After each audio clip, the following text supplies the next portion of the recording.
Chinese authorities say they're investigating a viral pneumonia outbreak, and there's speculation that it could be linked to a SARS virus that killed hundreds of people in 2003. A mysterious pneumonia has gripped China, with scores hospitalized by the illness. Chinese authorities first notified the World Health Organization on January 11th that they had discovered a novel coronavirus, SARS-CoV-2.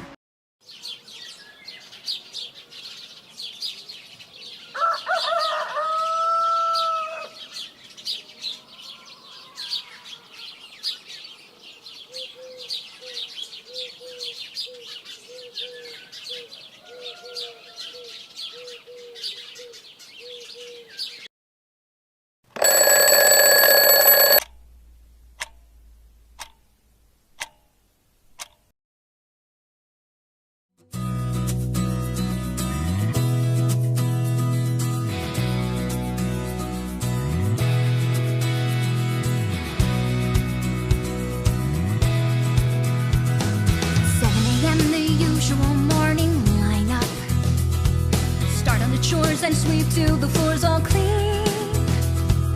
Polish and wax, do laundry and mop and shine up. Sweep again, and by then it's like 7:15. And so I'll read a book, or maybe 2 or 3. I'll add a few new paintings to my gallery. I'll play guitar and knit and cook and basically. Bye, Mom! Bye!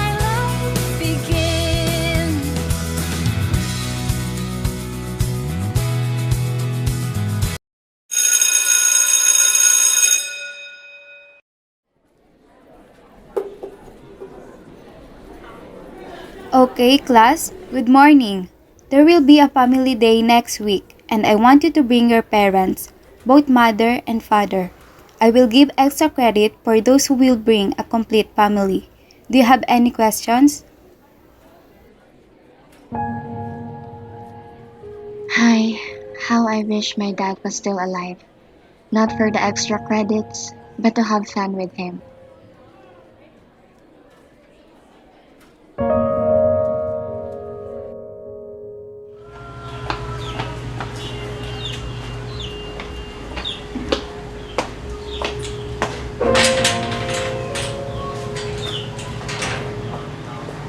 Mom, I'm home! Hi dear. So how's school?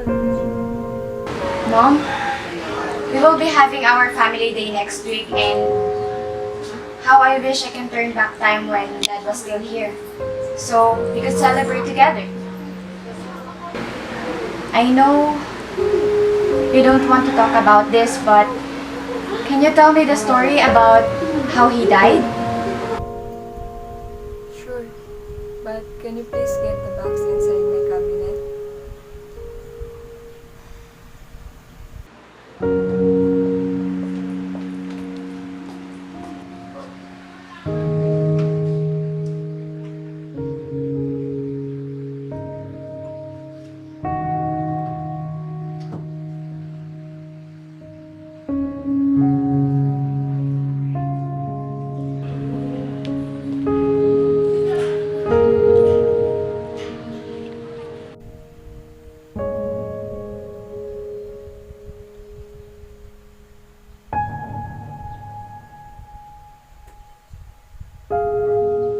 Back in those days, we're happily celebrating our wedding anniversary when the news caught our attention.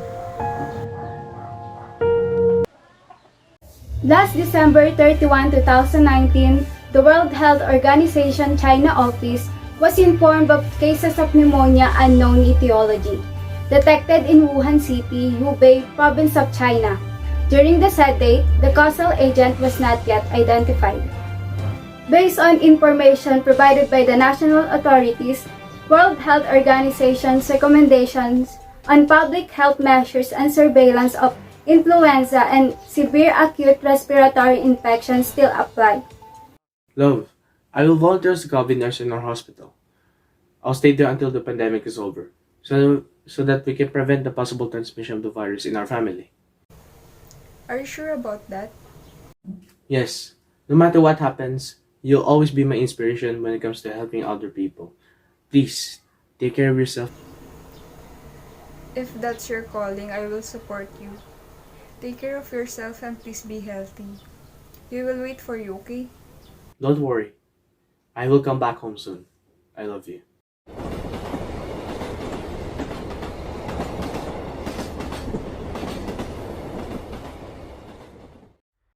The Philippine Department of Health reported the first case of COVID-19 in the country with a 38-year-old female Chinese national today, January 30, 2020.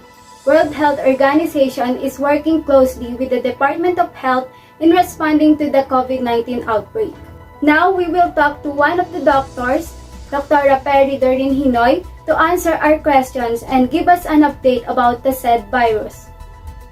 Good day, Dr. Hinoy. Can you give us information about the patient who was infected by the virus? As of now, the patient is being observed and isolated in our hospital, but we studied and identified how the virus affects an individual. Can you please explain how it can be acquired by a person and what should we do to prevent it? Before I tackle the COVID-19 chain of infection, I would like to inform everyone of the basic terms related to it. Coronavirus disease, or what we call COVID-19, is an infectious disease caused by a recently identified coronavirus. The current name of this disease is Coronavirus Disease 2019, abbreviated as COVID-19. CO stands for corona, Vi for virus, and D for disease. This disease was previously known as the 2019 novel coronavirus or 2019 nCoV. We are amidst the pandemic, which is an outbreak that spreads globally over a specific region, crosses international borders, and typically affects a large number of people. What is the chain of infection? The spread of an infection within a population is characterized as a chain, which consists of many interconnected steps that explain how a pathogen spreads. Infection prevention and contact tracing are intended to break the chain of infection and avoid the spread of a pathogen. Now, I will discuss the COVID-19 chain of infection and what are the preventions and control that we can do. How the virus gets in, or the portal of entry. The virus enters the body through our eyes, nose, and mouth. This can occur by touching our face after getting in contact with contaminated surface or when breathing airborne droplets of the virus. How to break this chain?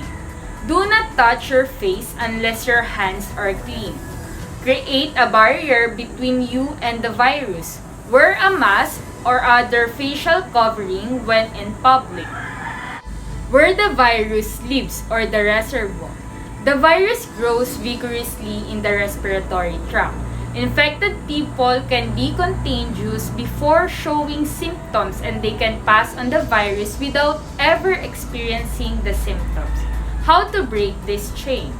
Assume everyone is infected with the virus. Practice physical and social distancing by staying 6 feet away from other people. Act as if you might have the virus. Limit your own face-to-face contact with other people and practice distancing yourself. How the virus gets out, or exit portal. The virus exits the body of an infected host through droplets expelled into the air by coughing, sneezing, or even breathing. How to break this chain? Cough and sneeze in your sleeves or in tissue, not your hands. Throw tissues properly into the trash can after using them. Wear a medical mask or other facial covering such as face shield to reduce the distance that droplets travel in the air. How the virus spreads, or mode of transmission. The virus spreads via direct and indirect contacts. Example of direct contact include the hands, high-touch surface, tools, and etc. Examples of indirect contact include droplets through sneezing, speaking, or coughing. How to break this chain? Wash your hands with soap and water for at least 20 seconds. Use hand sanitizer at least 60% alcohol when soap and water are not available. Disinfect frequently touch surface with a cleaning spray or wipe. Viable or susceptible hosts.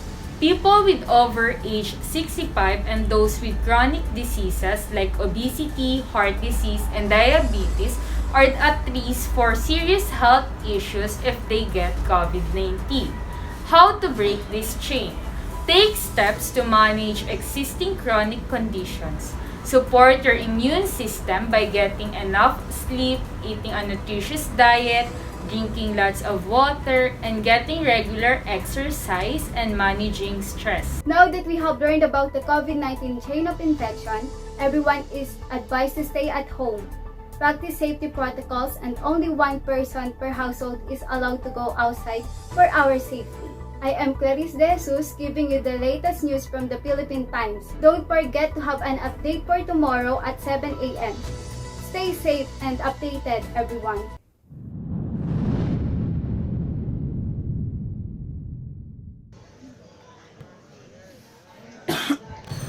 Are you okay? You've been coughing since morning. No, I can't breathe properly, and I have dry cough. Oh no, do you have your thermometer with you? Yes, I'm about to check my temperature right now. I have a thermometer in my pocket.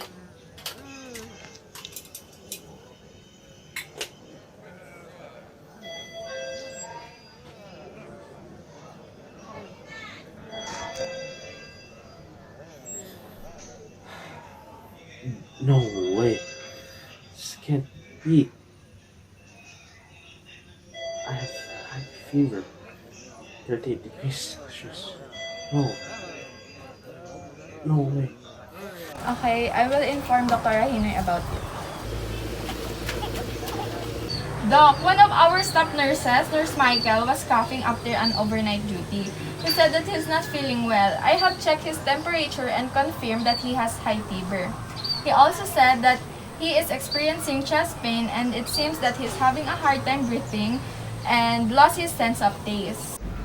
I think he acquired the coronavirus. Please give him a swab test for confirmation and give me the result. Okay, noted, Doc.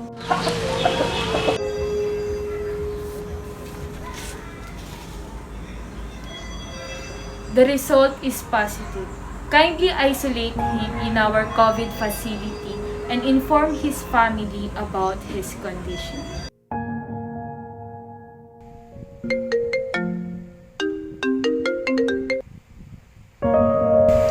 Hello, good afternoon. Good afternoon. Can I speak to Miss Valerie? Valerie speaking. Who is this? This is Jaylen, the co-nurse of your husband. I'm saddened to inform you that he has COVID-19 and is currently isolated in our COVID facilities. May I know his condition right now? Can I visit him today? He has a high fever, no sense of taste, and experiencing difficulty in breathing. You may call and talk to him. He needs you, especially in this time of uncertainty. You are not allowed to visit because we are preventing the spread of the virus. We hope for your understanding. Thank you and keep safe. I understand. Please do your best to take care of him. Thank you for notifying me.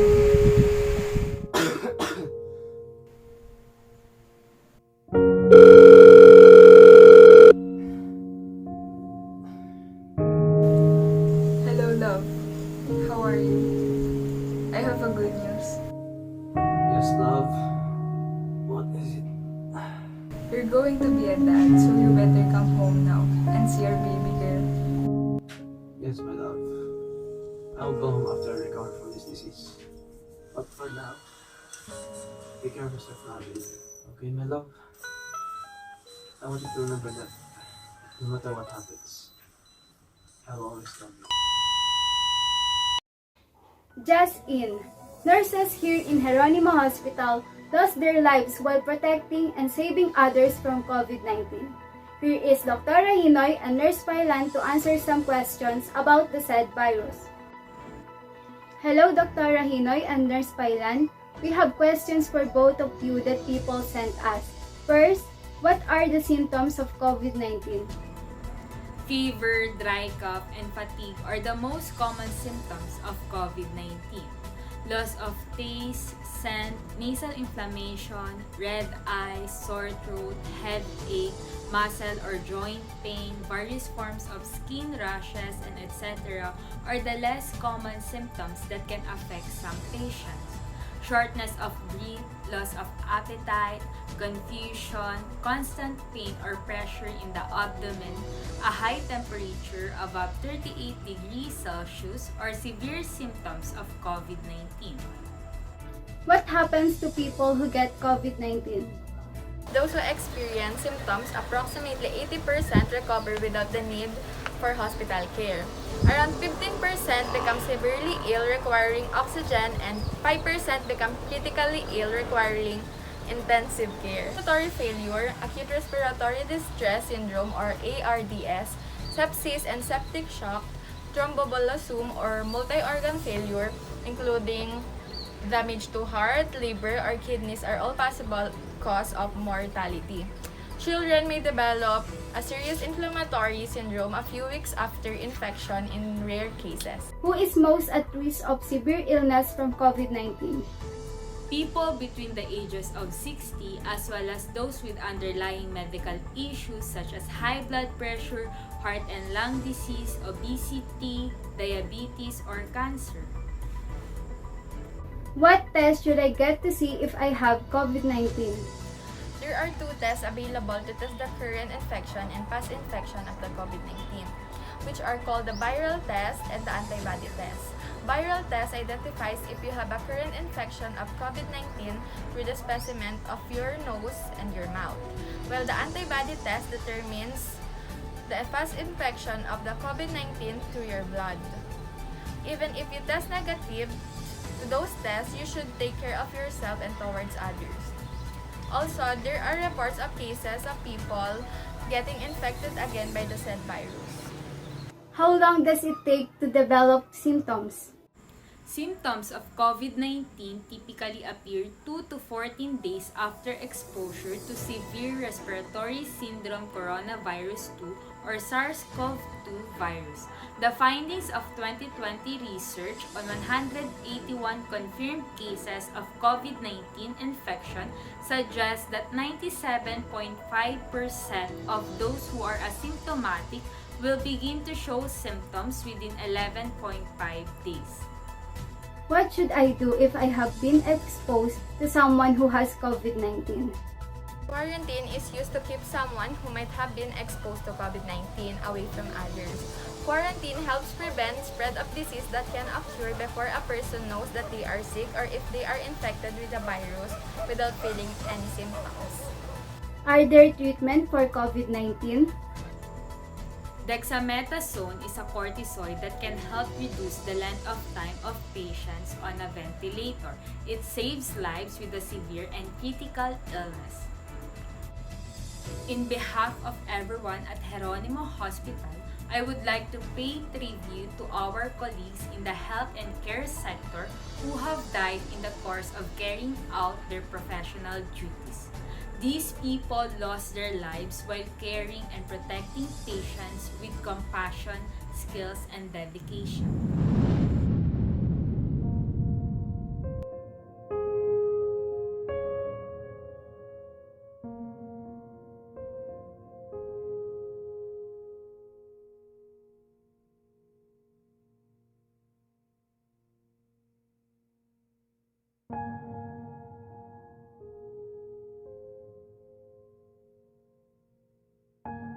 I would not let anyone experience losing their loved ones. I will be a great doctor someday, and I will make this world a safe place to live in.